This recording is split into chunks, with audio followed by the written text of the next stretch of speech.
It seems that no matter what party you belong to, voters are suspicious of putting another Bush, a name that is synonymous with the last 25 years of conflict in Iraq, in the driver's seat again. But it is Jeb's personal and political history that is coming home to roost in a new book from political strategist Roger Stone and author St. John Hunt. In Jeb and the Bush crime family, the inside story of an American dynasty, Stone and Hunt take aim at the Bush dynasty and the hypocrisy of Jeb's conservative stance on drug policy, considering his own long and storied relationship with illegal drugs. And it's hardly just a conspiracy theory. Senator Rand Paul even called Jeb Bush out on it during an interview with Fox News, stating, "When Jeb was a very wealthy kid at a very elite school, he used marijuana but didn't get caught, didn't have to go to prison." I think it shows some hypocrisy that's going to be very difficult for young people to understand why we'd put a 65-year-old guy in jail for medical marijuana. So what will hurt his already struggling campaign more? His family's war-hawking past or his own youthful indiscretions? And joining us today to talk about his book, Jeb and the Bush Crime Family, is author Roger Stone. Thank you very much for joining us today, Roger. So let's start with Jeb, and let's get it, before we get into the rest of the Bush family, break it down for us, Roger. You've done the research. How did Jeb earn his money and success? Well, you know, he claims to be a businessman, but business people own and operate businesses. In fact, what Jeb is an influence peddler. He's used his last name to get a carried interest in numerous deals, some of them lucrative, some of them not lucrative. But they're business endeavors that you and I could never achieve because Jeb is the ultimate insider. For example, he's made millions on Obamacare, yet he claims to be a critic of Obamacare. He's made millions on the contract for Obama phones because he is a secret partner with Carlos Slim, the Mexican billionaire, in TracFone, the company that has the federal contract for Obama phones, giving phones to poor people, millions of them. He is a guy who walked out on a fraudulent $17 million federal import-export bank loan, never prosecuted. A man who got a $4 million personal taxpayer-financed bailout when Daddy was vice president.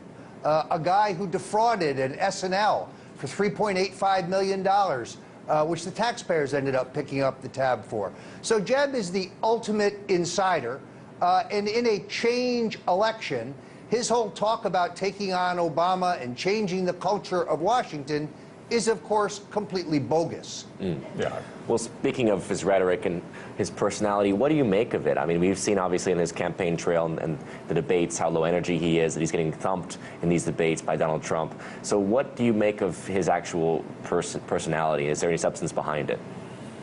Well, I think he does have the persistence that marks all of the Bush family. These people are ruthless, and they're ambitious, and they're relentless. George H.W. Bush ran for vice president 5 times before he got the vice presidency. Now, I've been in politics 40 years. No one runs for vice president unless, of course, they have a plan on how to become president, and they recognize the value of being a heartbeat away from the presidency. In Jeb's case, he totally miscalculated this year's campaign. He really believed that this is his birthright, that the Republican Party would just part and that they would give him the nomination the way they gave it to his brother, George W. Bush, and that the Chris Christies or the Donald Trumps or the Marco Rubios would just drop out because, after all, he's a Bush, and this is his birthright. So this particular idea of restoring the Bush dynasty it may have gone over well in certain country clubs, did not go over very well with the American people. The American people want another Bush about as much as they want another Clinton. Well, you know, Roger, it's interesting you say going over well in country clubs. It definitely did. I mean, he is one of the biggest recipients of you know, campaign money from, you know, the highest of high, the holiest of holy, you could say, of, you know, campaign dark money and PAC money.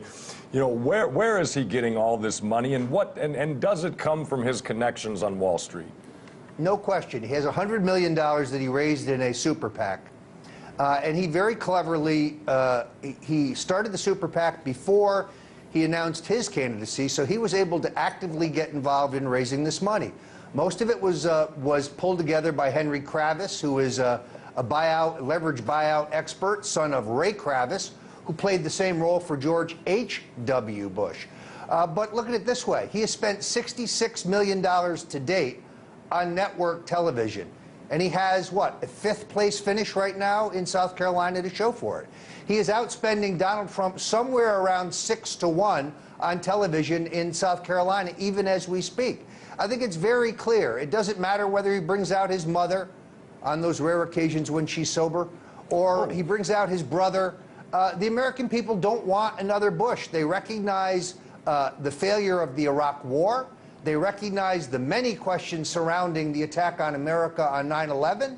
They didn't like the massive spending of the Bush years, the increased debt. You realize that George H.W. Bush and George W. Bush together are responsible for 71% of our current national trillion-dollar debt. Wow. So the big bank bailouts for his friends on Wall Street, his friends at Goldman Sachs, all of these things have finally caught up. I think that the Bush political dynasty, which is operated more like a mafia family, like an organized crime family, I think it is finally at an end. Ooh.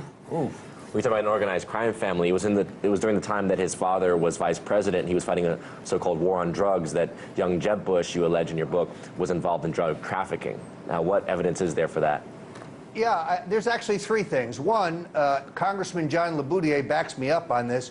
Jeb was very clearly dealing in cocaine and marijuana when he was in boarding school, when he was in college.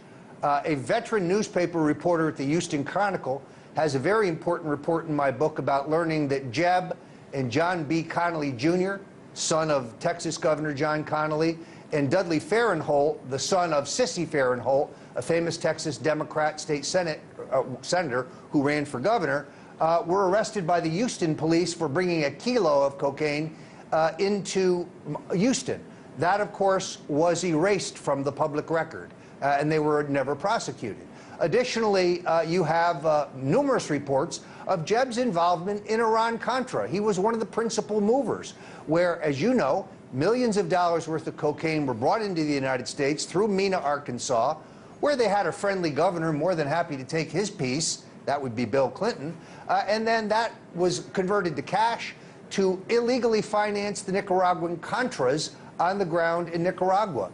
The whole story of Barry Seal, the notorious and famous drug trafficking pilot for the Central Intelligence Agency, at the juncture that Seal gets jammed up by the IRS, he goes to Vice President George Bush and he says, look, get the IRS off my back, or I'm going to reveal a DEA undercover tape I have of Jeb and W picking up a kilo at Opa-locka Airport in Miami. Only 4 days later, of course, Barry Seal was murdered. And then there was an elaborate scheme to blame that murder on the cartel. According to Daniel Hopsicker and Terry Reid, a number of others who were actively involved. In fact, Barry Seal was murdered by a U.S. conspiracy to silence him about the Bush family's involvement in trafficking narcotics. Oof, man, that's a whole litany of interesting allegations thrown in there. Now, your book, you also expanded out to talk about the rest of the Bush family. You know, what are some of the other, perceived things or perceived crimes that you came across in your research on his brother, his dad, things of that nature? And is there enough evidence there that you could see prosecutions eventually for this family? Well, I doubt that they'll ever be prosecuted because this is a phenomenon known as elite deviance. That's where there are certain people, certain families, certain individuals so wealthy, so powerful, so connected that the law just doesn't apply to them. They can traffic drugs, they can use drugs. They can have their own email server, they can erase government emails. They can murder people, they can lie, they can perjure themselves, they can steal from nonprofit foundations, and they never pay any particular legal price. There are no consequences. When you write a book like my book, Jeb and the Bush Crime Family, let me tell you, the $800 an hour lawyers for my publisher put you through the ringer like nothing you have ever seen. Everything in my book on the Bush family, as in my book on the Clintons, is carefully documented, sourced, footnoted, and triple-checked. And I tell the entire story of the arc of crime. Prescott Bush, U.S. Senator from Connecticut, chairman of the Senate Banking Committee, Adolf Hitler's personal banker, the man who arranged the financing to build the Nazi war machine, to arm the Third Reich. Also, Hitler liked him so much he gave him a special deal. It was a steel mill in Germany, very, very profitable. You know why? Because they were using slave labor from Auschwitz. The bank was seized by the federal government for treasonous activity in 1938. Of course, there are the Bush brothers, Neil, Marvin, defrauding S&Ls, walking out on millions. What they would actually do is take out fraudulent loans that they knew could never be honored. Then they take that money, short the stock of the bank, watch the bank go down, and make a fortune. At least two of the Bush brothers were engaged in this kind of activity. Neil, of course, most famously at the Silverado S&L.